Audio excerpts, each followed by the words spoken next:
We want to do a Q&A. You guys, we're open book. Ask Melvin anything you want. Ask me anything you want. Entrepreneurship, your business, my business, entrepreneurship in general, Melvin's entrepreneurial journey, and also obviously about his film. And this is interactive. This is all family. So I don't want to have to pick people out of the audience and make them come down here and ask a question, all right? So we live. Let's go. Who's up? Who's up? So my question is, how do you think you get people to buy into the Black experience? I own a production company as well as you, and I find a lot of times when I go to NBC and Netflix, all these big companies, it's like literally sometimes I have a white assistant named Jill, and it's the truth. And I have to a lot of times send her into places to get things established and started, and then we trick them and I pull up like, hey, and they're like, well, what happened? You know. So I'm saying, how do you get people to buy into the Black experience and trust in Black business? Because we got a stigma, CP time, everything we got for us that people say, and we got people like you and myself that try to move in excellence. So how do you get people to buy into that experience? And to answer your question, brother, I mean, a lot of times it comes down to relatability. One of the things I'm learning about Black business LA is that Black empowerment in general, it's not an easy sell, right? So it literally does come down to relatability and finding your support there, those who can relate to the concepts that you're looking to put into a product. That's my belief, at least. I mean, it may be the old school approach. It may be going door to door and presenting your project that way. I know I've done that in the online sense of things, where I've reached out to people to just check it out and give me their honest opinion. It may just come down to that type of reaching out. It's that approach. It's finding people who can relate to the concept. One thing I'll say too, brother, I did an episode called "To Be or Not to Be a Black-Owned Business," and the whole question was, are you the face of your business, or do you want to be the face of your business? And I know a lot of times, like for my podcast, Black Entrepreneur Blueprint, I'm Black and I'm talking to my people, right? And so I don't mind being the face of my business. But I also have a Flatiron hair brand line, right? I'm a bald-headed Black dude, right? I ain't never used a flat iron in my life, right? But my wife and my daughters have. And on the box, I have a Black woman and a white woman. And I had nowhere near mentioned ownership or nothing. So I'm behind the scenes. I'm the invisible man with that. And I think sometimes it may depend on who you're approaching, just like you've done, the old switcheroo on, and what makes the most sense. You know what I mean? Right. Yeah. Sherman, you got any comment and thoughts on that, bro? Well, I worked with a lot of corporations back in the day and in my life, and at the end of the day, they just want to know if you can make them money or not. So if you can just sell them and know how to sell and basically show them how you can make them a profit, they have no reason but to mess with you, So it's like Kanye. Kanye's docu-series was kind of like Black empowerment to me, because when I watched it, I felt empowered. But I know if it was just like a regular Joe that didn't have a big name, they probably wouldn't mess with it, So it's like, okay, it's Kanye, it's gonna empower a hell of a lot of people, but at the end of the day, I know it's gonna make me some money. Because like when I was selling real estate in Huntington Beach, I was the only Black male in the entire office, and the guy sat down, this Asian guy, and he worked there, we had the same position, and he said, Sherman, how are you gonna make me money? And that's all he wanted to know, because he was acting like a client. And now, when I go around and I sell things or I try to negotiate deals for people, because also I'm still in commercial real estate, I tell people how I can make them money. And what are they gonna say? Okay, or yes, or proceed, or here's the contract. But you have to make sure that what you're doing is professional, it's amongst what they're looking for. It's also how you sell it. And God, I had another thing. And then it's not going to be easy to get in those doors either. Like Netflix may not be their cup of tea, but you may just have to keep going, because like every filmmaker, white, Black, Jewish, or whatever, more than likely didn't have an easy time getting through the door. And I've learned that reading books like Phil Knight's Shoe Dog, or reading that and learning how he created Nike. And me being a black male, I'm thinking like, as soon as I hit a brick wall, I'm like, damn, it must be because I'm black, you know? But then it was like, nah, everybody goes through this shit. White, black, Jewish, whatever, they all go through it. When you read about successful people, I'm talking like actually read their books, not listen to a podcast, you'll be like, damn, they really went through some tough times. Living in their car, going taking showers at gyms, you know, saving every bit of money that they have, investing into their business, they sacrifice. And we just have to sacrifice too, and stop letting like race be one of the reasons in the back of our head on why we're not successful or why we couldn't get through the door. Amazing point, bro. Next question. Tell us who you are, where you from. My name is Donald Durham from South Carolina, but I've lived in LA for about 4 years. So you asked a question earlier to Melvin about what was that trigger point that really made him know that this is the film that you want to make, or this is the direction you want to go. And I kind of want to ask a question to everyone up here, kind of, has there ever been a project that you've been working on, or a investment that you want to make, and you kind of hit a point that you realize that maybe this is the way I shouldn't go? Because I don't think anyone in here, especially in your position, are quitters, right? Or we're going to stop, or consider it a failure. But when you reach that point of realizing, okay, maybe I'm just going the wrong route or the wrong direction. Start off. All right, so I have a lot of professional licenses in financial services, right? And I always wanted to get my Series 7 license. But then I talked to a friend of mine that worked on Wall Street.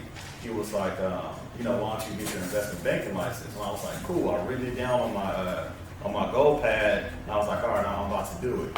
Then something told me, hey man, you might want to just hit him up and ask me how much money you're supposedly supposed to make.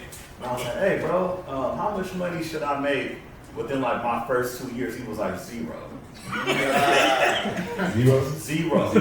Me knowing myself, and at the end of the day, like me knowing myself and who I am, I'm like, nah, I can't mess with that. Yeah. But then it's like, I feel like to your question, it's more so us knowing ourselves, like really being honest with ourselves, brutally honest, and be like, okay, do I have what it takes to do that? Yes, or probably not. You know what I'm saying? Like knowing all of the sacrifices that you have to take. Like, am I gonna stay up and, okay, so another example, when I was at Morehouse, I was a part of an investment group with Lehman Brothers, which was an investment bank in New York that got shut down after the recession, right? And, I was doing well. I was like, okay, I'm gonna work on Wall Street and I'm gonna go there and do my thing. And then I talked to some of my friends that were on Wall Street, and they were like, man, we work 80 hours a week, to make $100,000 a year. Like I went to New York to visit them, and we're all out having a good time, and they just get a pay. It's like, oh, we gotta go into the office. And I was like, yeah, there's no way I can do that. Yeah, it's like, I'm not gonna be chilling and then just be like, hey man, come to the office and work on these papers. I'm gonna be like, hell no. So it's like, I say, like, really know yourself, really know the position, talk to somebody in that position and be like, hey, how was it for you? You know what I mean? If I can expand on that, what if it's a collaborative thing, right? So what if it's someone, you're trying to give someone an opportunity? How do you know when it's like, okay, this is more draining than it is? I do want to help you, but this is now starting to take from me more than it is help our vision of, growth. Well, you have to always measure things by how things are progressing, right? Some things, going into it, like if we're talking film industry, things take time to develop, right? But in other cases, if it's, say, the food industry or something like that, those are more, time sensitive industries because of the necessity, right? And that's what it is. You measure the bar based on the progress. And if the progress isn't there by or you're not reaching certain benchmarks by a certain time frame, then that's not a good investment or a good collaboration. Right. Based upon what you're doing and the time that it should take to get that off the ground and do. Makes sense. The first part of your question was basically when do you know when to quit, right?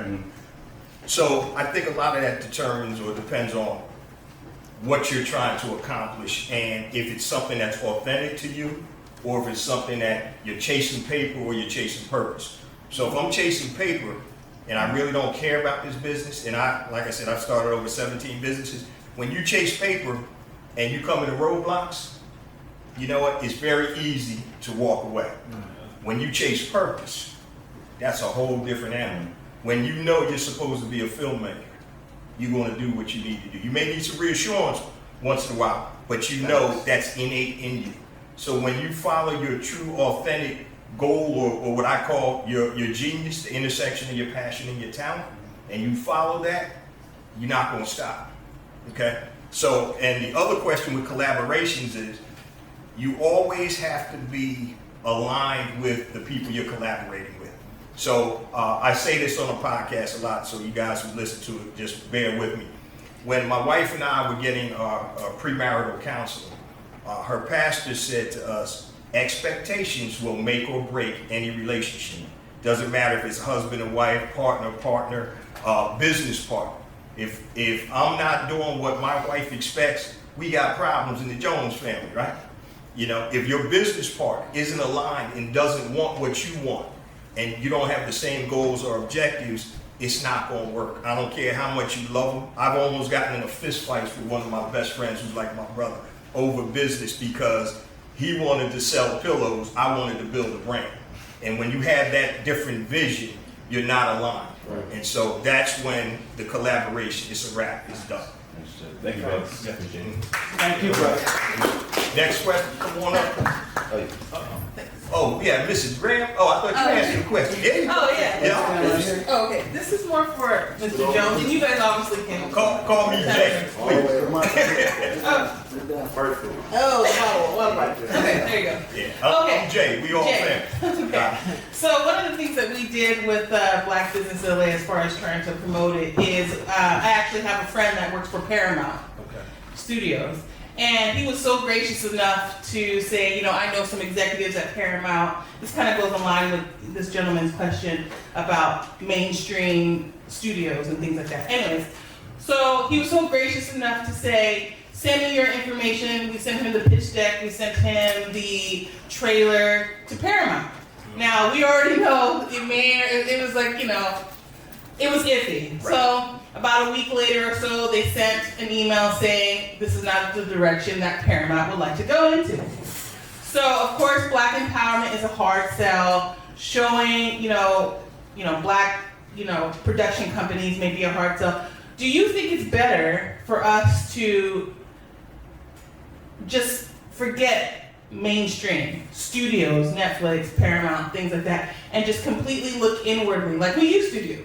Look inwardly to support each other in that way? Or do you think it's a better situation? Or should we just, test the waters in a sense with major mainstream studios? What is your opinion about that? It's a great question.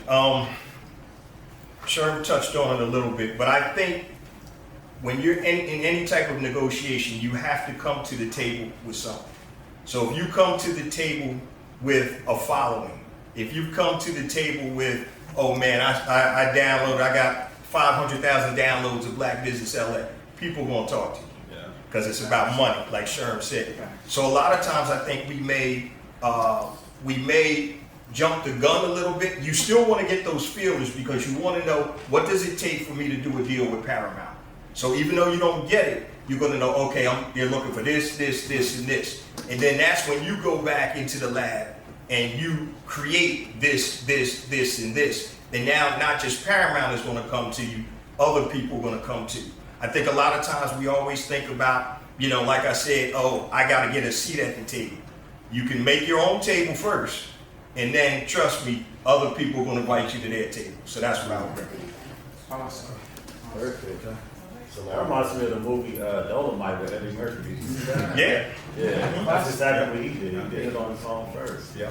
Next question. Hello. This is kind of a follow-up to the two questions that were just asked, but sometimes you do have to go to these established companies because that's where the money is. I used to work in entertainment. The marketing budgets for these companies are excess of $10 million a month. And in terms of thinking about capital, I don't think any community really could do that on their own without these companies behind it.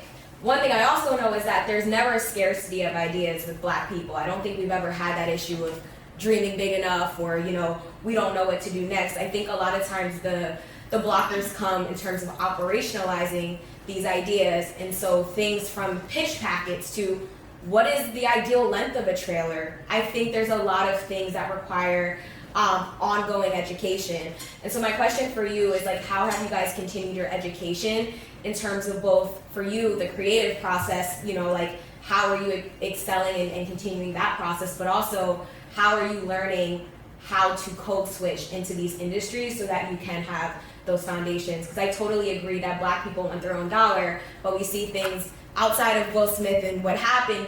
He has his own production company. We see a lot of Black actors that are like, got the bag, flipping it, I'm gonna create what I want. But sometimes we have to learn how to speak that language. And so how have you guys tapped into mentors, educational resources, organizations to make sure that you are resourced enough to come to the table, not just with a strong idea, but with a strong package that says, I know what I'm doing and you need to believe in me just as much? Okay. I'll touch on the first one, on the last part you said there.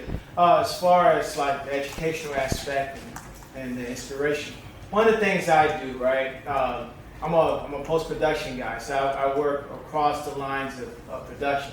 So in terms of what I can do, I can showcase my talents in various different ways. Like for instance, I'm attending, should I say, MI, the Music Institute right there in Hollywood. I'm actually getting my audio engineering certification, right? So it is about education in the sense of what you know, and people are only going to work with you based on what you do know, right? So it's that part of it is making sure that from a credibility standpoint, I meet those benchmarks. And to talk about code switching, the only thing about that, if I wasn't doing a documentary series about Black economics and Black empowerment, it would be a lot easier to code switch, right? If I was doing a zombie film or if I was making the next Predator movie, yeah, I could code switch pretty good there, right? But I'm doing a documentary series called Black Business LA, right? So in terms of the code switching, I think it's palatable for everybody. Yeah, I think someone from the Hispanic community, or should I say Latinx or Hispanic community, or any other community for that matter, could benefit from watching Black Business LA. So if there's any code switch there, it's that there is something for everybody. Because everywhere you go in America, you're going to find Black people, right? So a good way to understand your neighbors is to understand their culture. And this is something that we're able to do with Black Business LA, is to present Black culture in a different light and a more informative way too. Sherman, you want to take that? Well, honestly, I learned a lot through battling with Melvin. So, yeah. Like, because he works in the industry, and me, I was kind of like, okay, I want to assist, but then like he really like, basically brought me up to speed. Because we got into, I remember, I thought we came up, I was like, yeah, man, my boy got a camera. All right, cool. Melvin went to pick up the camera, and I'm thinking everything is good, and he's like, brother, we can't use this camera. And I'm like, what the hell? Like, why not? He was like, we have to get a camera that's approved by Netflix, like a Netflix approved camera. And I was like, what the hell is that? Because I watched a movie called Snow in the Bluff on Netflix, and I was like, that looks like it was on the iPhone. So it's like me learning that, and I was like, damn, so I feel like I learned a lot from him. Like, we go at it a lot. You know what I'm saying? A lot. In a healthy way, man. Yeah, in a healthy way. With proof, like, hey, take a look at this, take a look at that. We send each other, when we're arguing, we send each other references, So, yeah, I'm learning a lot through him. I always wanted to be an EP, like, since, 2010. Like, that, I've been in the industry in and out, like, as a production assistant and stuff like that. And working with other people that's in the industry and them knowing me, they're like, man, you'll be good as an EP because you're a financial guy and you're good with numbers, Right. So I'm getting into it, and I also like, I like film, especially documentaries. I play those out. So, kiddo, on the first question in terms of education, so there's no such thing when you're an entrepreneur of standing still. It's like sitting in a boat going against stream. If you sit there, you're going to go backwards. So standing still doesn't exist. Either you're going forward or backward in terms of your education. So you want to tap into industry trade publications, you want to look at online courses, you want to look at what other people are doing, and you want to immerse yourself in whatever you're trying to accomplish. So you know, at the house, the books I read are all business books. That's my enjoyment, entrepreneurship, business. So I'm always immersed, and I've always been a lover of learning. So that's something that you want to focus on. In terms of code switching, I don't do it anymore, right? Because I don't have to. And what happens is now, and I kind of alluded to it before, when you get your platform up to a certain level, now I don't advertise to white companies, but I have Masterworks IO coming out. I have Riverside FM, all of these different people that want to collaborate with me now because of the platform I built. And I'm blessed to not have to do that. But there are instances where, you know, if you want to, it's there. You know what I mean? So, once again, I'm not in that other industry. I'm kind of created a cottage industry for myself and a platform. And that's why I always talk about building your platforms. That's paramount. When you build your platform, you control your platform. And then you can allow other people to play with you if you wanted to. Okay. Thank you. I really like your Netflix example because that's a technical thing a lot of people wouldn't have known, and that's like the education part. But to your point with things like TikTok and all these new videos, you really can create platforms without having to rely on these corporations like we used to. So thank you all. You're welcome. Thank you. And your name is? Hi, my name is Amber. And where you from, Amber? Jay's cousin from Jersey, but I live here today. So my question is just about the vision that each of you all have for your life. So when I think about what I want my life to be, how I want to live my life, and the type of freedom that I want, that is what drives me in my business. So I just want to hear from each of you, what is your vision for your life and how do you want to live and move in the world? I always wanted to live like a drug kingpin without selling drugs. I was like my vision always, but like doing it the legal way, because I like the fact that, you know, I honestly, for me, I just like to help people and put them in the position to succeed with anything that I can, you know. And I noticed, like with myself, I'm most successful helping other people with the things that I know or that I research. Because I'm an avid reader, and like say, I watch YouTube for fun or read books. I have 2 bookshelves in my office. Like I'm like a complete nerd, you know? So it's like some people will come up to me and be like, hey man, how can I do this or how can I do this? Like I'm a big resource for people.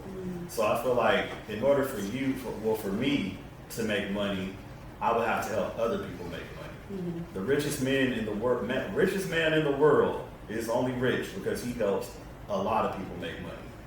Jeff Bezos. You know, he doesn't sell the products. He helps other people sell their products and he get his cut. You know? So like that's kind of like how I would like to be. It's like, okay, you know, I'm just helping everybody eat, everyone be successful if I can. You know what I mean? And I feel like that's like the real basis of being like an entrepreneur for me. Like whatever you want, I can get you a good deal. You'll like it. You'll probably come back. You know what I'm saying? And that's Straight salesman right there, baby. Yeah, you know, salesman by nature. I've been selling ever since I was 5 years old, you know, and that's what I love to do.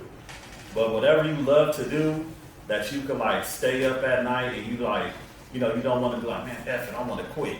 You know what I mean? If you could see yourself never quitting, I feel like that's the best vision, no matter what it is. You know, there's people out there that give swimming lessons to kids that are happy. You know what I mean? But there's people like me that put a lot of pressure on myself, and I'm happy with that pressure because if I don't feel it, I'll probably be depressed or something, you know? But that's my personality type. Like I grew up like that, you know? And I'm cool with that. How about you, Will? Well, mine will be a bit different. No, I'm joking. No, this is my brother here, very good man. In my case, my vision is to be the best family man I can be. That's one. Second is to be a major contributor to our people. When it comes to black people and the black experience in America, I want to be a major contributor and helping us move the needle in terms of success. whether that's, you know, what I'm doing in film and media, or rather how we view life in general. Because one of the things I live by is, you know, I work with pixels. Pixels deal with, you know, reflections or images or scenes in life. And if I can show people the type of scenes in life where Black people are successful, I feel like I'm giving a great contribution there. But also, I want to be an example of that by you know, being a great husband and being a great contributor to my community as well. And for me, vision of my life, for a while, I didn't know, to be honest with you. So as an entrepreneur, I think a lot of us may have ADD, right? And so there was all types of business that float around in my head every day. They still happen. I'm focused. But my vision was to impact in a positive way my community. So I go back to one of my favorite uncles passed away. And I was talking to my wife, my aunt, he died about 15, 20 years ago. And I was talking to my aunt and I said, what were Unc's last words? And his last words were, did I contribute? And he said it twice, did I contribute? And that was powerful. And I thought, I'm like, man, whatever I do, I want to be able to contribute in a positive manner to my family and to my community and to others that I come in contact with. What that looked like, I wasn't sure at the time. But as I continued to move forward and Black Entrepreneur Blueprint evolved and came into play, I know, my wife would tell you, I'm doing what I'm supposed to be doing. This is my mission, and this is something that I was built to do. So I think sometimes we don't necessarily know, but if we keep moving in the right path, the right direction, eventually, if you're open-minded, it'll come to you. And don't be afraid, whatever that looks like, because that message is for you. It's not for me, Mel, anybody. It's for you. So whatever your vision looks like, you stick to that, not what somebody else's vision of you they think it's supposed to be. So, Thank you. yes, sir. You're welcome. Great question. It's a two-part question. Sorry. What's your name? Where you from, bro? Oh, I'm sorry. Talvante from California. All right. It's a two-part question. When it comes to marketing, if you have a business, excuse me if I'm stuttering, if you have a business that you're trying to marketing and it's fairly new, and you're trying to get it out there, what would you recommend? Because it's new technology and people kind of don't go with new technology. So I just want to know, because for example, I went to Vegas because I thought that would be my main market. And when I went out there, they was like, oh, we can't use this because the casinos wouldn't allow it. So it was kind of discouraging. I'll tell you what it's called, Stanford Tip, basically. So I created a tipping service basically to eliminate cash because people don't carry cash no more. So I created a function where people can get tips by just scanning your phone, but they share their tips together where they can't use it. But then the next morning I went to breakfast and the waitress was like, they're the minority, not the majority. Right. So when it comes to marketing, I've been trying to get out there. I got videos. Of course I'm on a limited budget, but I try to do like animated videos and stuff like that. So what would y'all recommend when it comes to marketing? I'll give you one tip right here, and this has helped me, is it's cross-platform. For instance, like Tariq Nasheed, I use him as an example. He has a large following, whereas on the weekends, perhaps when he does his podcast, you know, you're talking about viewership up to 9,000 to 10,000 people. However, you can buy ad space on his platform. That's a good way of doing it, and it's not super expensive to do. And so that's what I would recommend is being able to advertise your brand or your concept on platforms that draws a lot of traffic. That's one way, I believe. I always talk about the formula: problem, solution, result, right? So what the problem is, identify that. What problem does your app solve? Like I said, since people don't carry cash no more, it eliminates, you can still tip somebody with your phone, basically. Right. Yeah. Okay. Who is the primary customer, your customer, that would benefit from that? So people who provide the service that receive tips, valets, service people, basically to that point. Okay. Now, how can you get in contact with a group of those people at one time? Where do they hang out online? Do they have organizations? Do they have memberships? Do they have associations? So that's the problem I came into. So then I did guerrilla marketing, which is when you work, it's hard to do guerrilla marketing. You go out, pass out flyers, and then most 9 times out of 10 people will just throw the flyer. All right. So what you have to do now is perception. So when you're passing out flyers, right, you're looking like you need something. You don't pass out flyers. You give them an opportunity to work with you, and that's how you position your product. And the way that you can do that is if you can go in and possibly speak at an association, and like I said, I don't know your specific industry, but if there are people in the tip, that take tips and they make a lot of their percentage of their money on tips, can you come and speak at an association meeting, be it Zoom or whatever? These are the benefits of this app, okay? So now you're able to do what? And I'm gonna give you, I don't wanna put you on the spot, but I'm gonna ask you a question, all right? I want you to fill this in. I help A, who do you help? Let's say a valet person, a service person. I help A, you help valet and service people do? Get funds that they wasn't gonna receive at first. So basically additional money that they wasn't receiving. Okay. I help service people get additional money by? Providing a product that they can use to collect the money. That's your elevator pitch right there. But now you got to hone it, and now you have to focus it and position yourself as an authority where people are going to want to come to you. So when the conversation or the tables are turned, and I'll shorten this out, it's just like if somebody calls me to sell me something, I'm in control, right? You're not in control, I'm in control. You called me, right? So now you got to make them call you.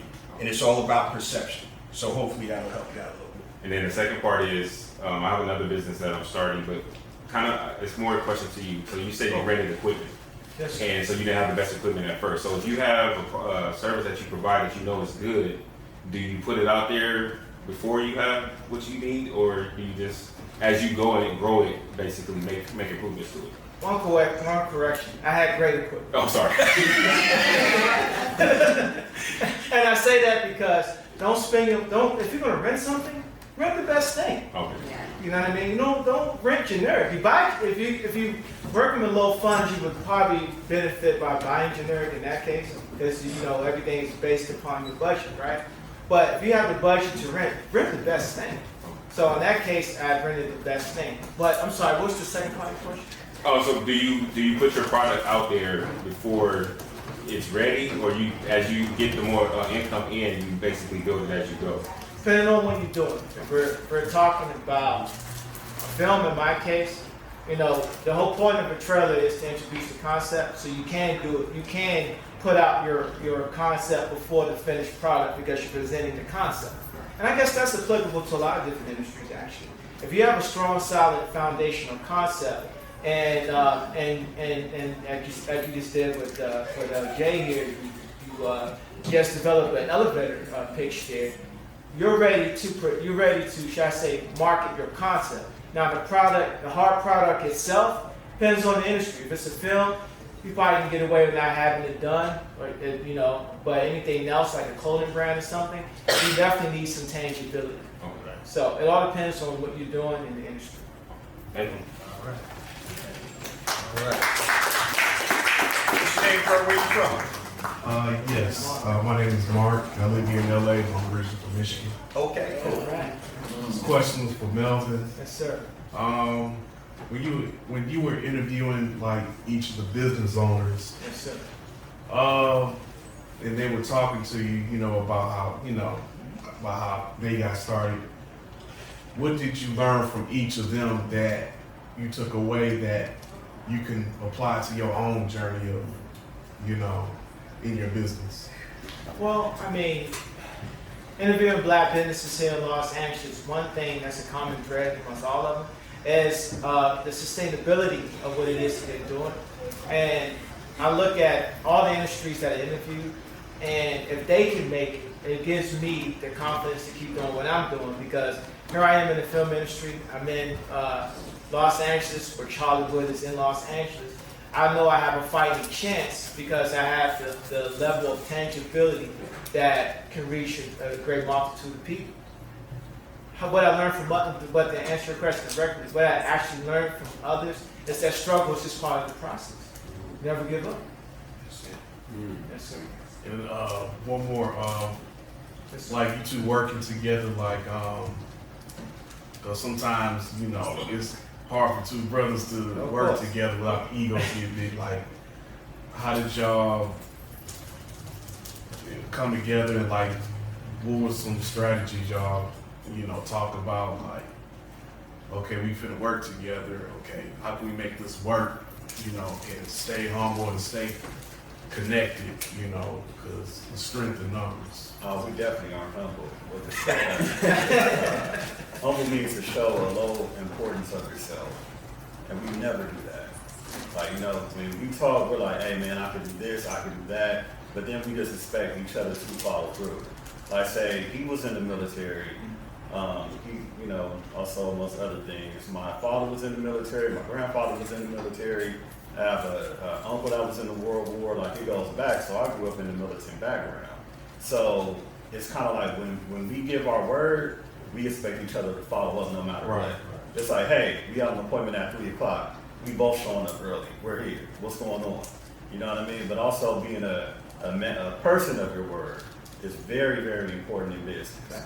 You know, following up. If something happens, like say if you work a job, you know, and you're supposed to be there at 8, if you're not there by 8:05, 8:15, you're gonna get fired.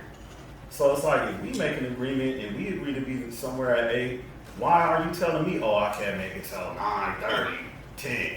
Why are you doing that to me? You know what I mean? Exactly. So I feel like we both have those. We didn't really set it. It's like we both just have those expectations just off the top. You know, no matter who we work with, and we're very militant and diligent with like everything that we do. Where it's just kind of scary. You know, we'll be up till 3 a.m. Hey, bro, I got this guy we need to talk to. Oh, he's up? Oh, yeah, okay, call him right now. You know what I mean? It's like that. That's cool. Like, y'all values and principles align, so it makes it more easier to work together. So that's good. And to add to what Sherman is saying, you know, the accountability part. It's like everything is solution oriented, right? We're not defeated. You know, no matter how hard something may be. There's nights where I wanted to literally quit, but you know what? I didn't quit because I know I had the skill to get it done. Just finding the inspiration to do it, right? But you know, or if Sherman have an issue, he comes to me and say, "Well, Mel, you know how you do this, how you do that." If I don't know, I'll tell him I don't know. But yet, I will at least provide a solution for him to try, and vice versa. There's times where I didn't necessarily like something I did on the video front. And Sherman's like, I don't know, man, I like it, what's wrong with it? And sometimes as creators, we get in our own head. And you know, sometimes you need a person that's outside of that creative space to give you an honest opinion. And Sherman, you know, he's an executive producer of Black Business LA, finance guy, and he's worked in the industry too. So I can trust his opinion. It's a valued opinion that's been presented to me in form of a solution. Yeah, and that's like going back to what he said during the interview. You know, he was like, "Yeah, I want to do a documentary," but you know, I work with a lot of Black business owners in LA, and I'm, you know, pretty well known out here. So it's like for me to get him interviews was nothing. I'm talking about like as soon as we started, he had like 15 people to call like that, and probably missed out on LA connection. Yeah, like it was crazy, you know. And we missed a few people, but for sure, hopefully they'll get on. But yeah, it was good stuff. Appreciate it. That's all the questions I have. All right. You got any other questions? Anybody? All right. So what we want to do now, we always talk about collaboration. So we have entrepreneurs. How many entrepreneurs in the house? Raise your hands. All right, we got a decent amount. All right. So if you guys can come up real quick. Don't make me use the trap door on y'all. Right? Tell y'all. Come up real quick. Tell me who you are, what your business is, and how we can connect with you. All right? Come on up. Y'all can line up. Yeah. Grab that mic right where you work. Camera to this. Hey everybody, we're gonna come alive, all right? And I'm Donald Durham once again from Rockville, South Carolina. Been out here in LA for 4 years. I used to teach elementary school back in South Carolina. as well as 2 years out here in Burbank, and kind of just realized that being in the classroom isn't exactly what I wanted to do. Created Mission to Math, which is an education service. If you've heard of Mathnasium, you've heard of Kumon, then those are very, trust me, we will be much higher than they are in the sense of kids actually enjoy coming to us. We have a gamified curriculum that teaches them math, robotics, coding, and we're now starting to get into the arts as well. So please check us out at missiontomath.com. We offer both in-person and virtual tutoring if you want to get your kid helped out. All right, there you go. Man, appreciate it. What's going on, everybody? Is on? A little quiet, speak up. My name is Emir Horton, born and raised in Philly, live here in LA for about 4 years also. I'm a television producer at a startup studio production company called The Same Room. And I'm also the founder and CEO of Earth Watch Company. We sell luxury timepieces at an accessible price point.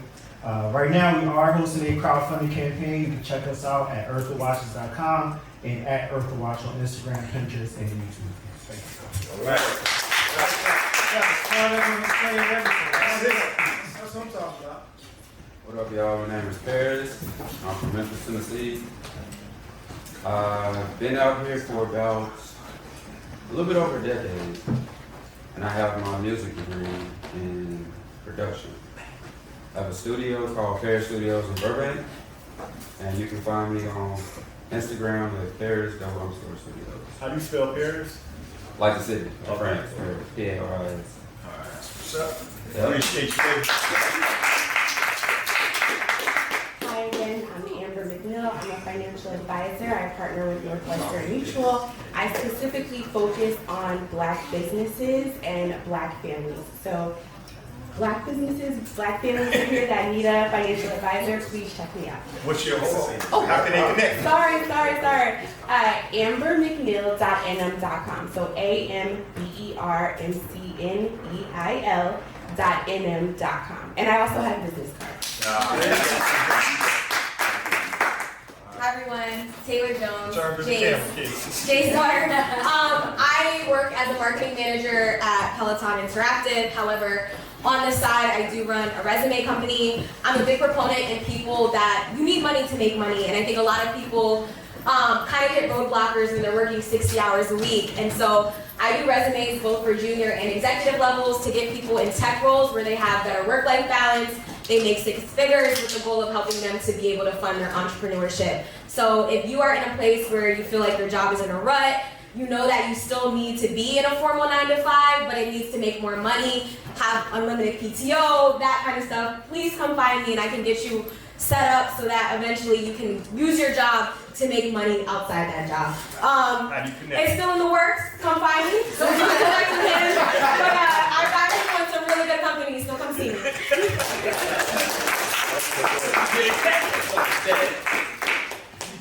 Greetings, family. My name is Bam. Bam, bam, bam. I'm the founder of a company called Bam.eco.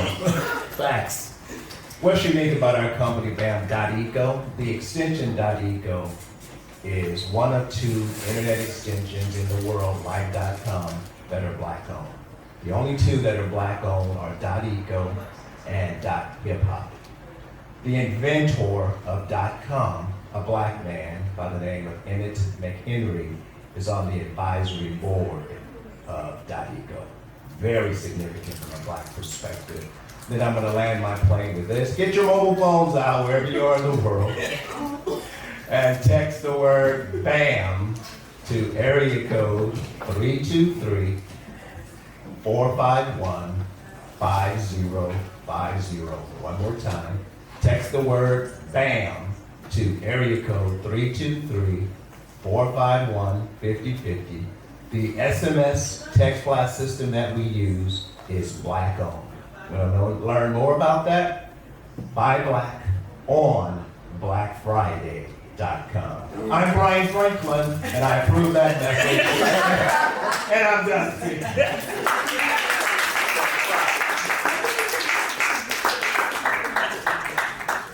Hello, how you doing? My name is Scott Evans, and I'm here to help other entrepreneurs My name is ScottEvansDesign.com. I do WordPress sites, social media marketing with Facebook ads, Instagram ads, trying to get lead generation.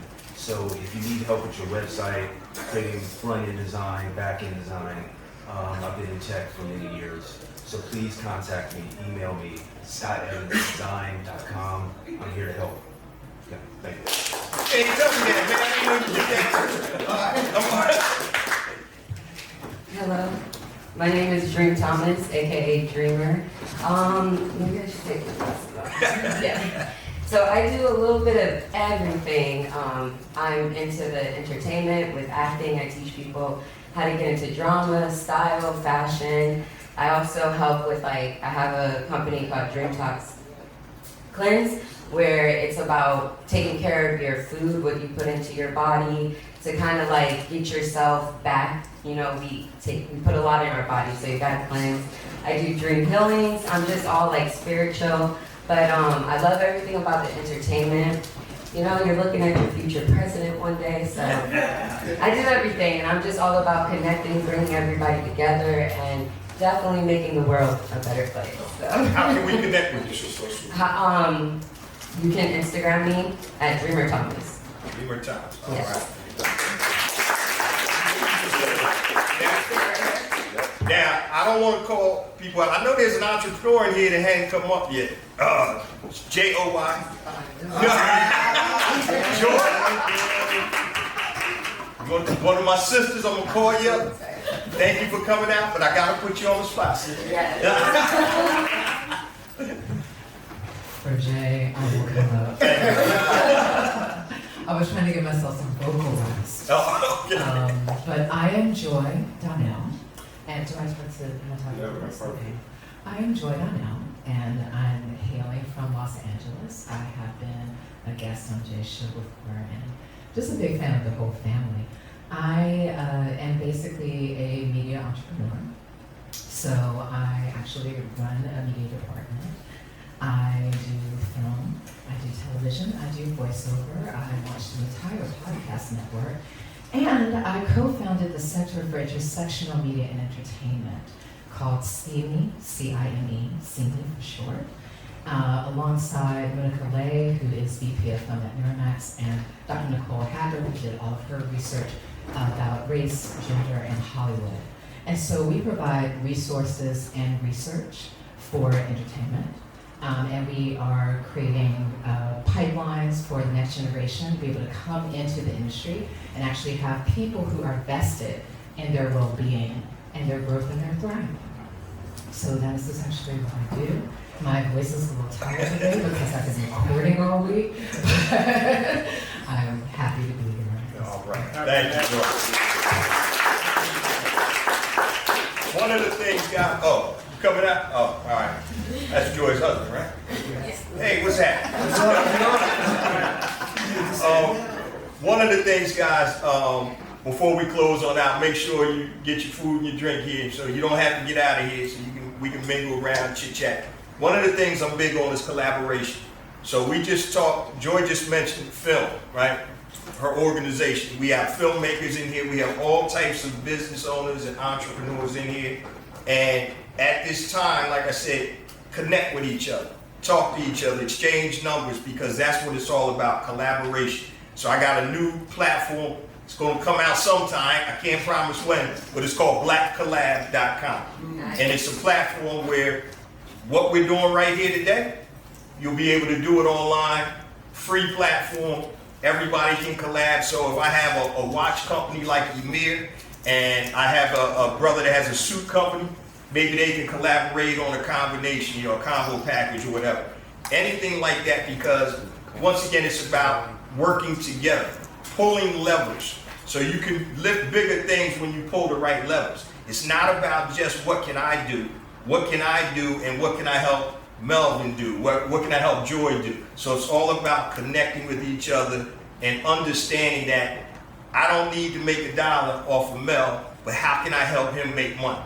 How can we connect? It's not about necessarily exchanging dollars. It's about exchanging ideas. It's about exchanging networks, community. and that way we all can grow from that. So make sure that you take this time. You know, you guys feel free to mingle, get the food, the drink, and yeah, you ready? No, but get the food and the drink, and use this time, if you have extra time, to really leverage it and make those connections, because you never know. That email that Mel's PR people sent me, we wouldn't be sitting here now if she didn't send it. And I delete probably about 500 emails a day, right? But it got through, and now look at us. We're collabing. This is the first one, and I'm sure we're going to be doing a lot more together. You know, so I want to thank you guys for coming out. I truly appreciate the BEB family, Mel's family out here coming out. And like I said, let's collab, guys. Get your drip.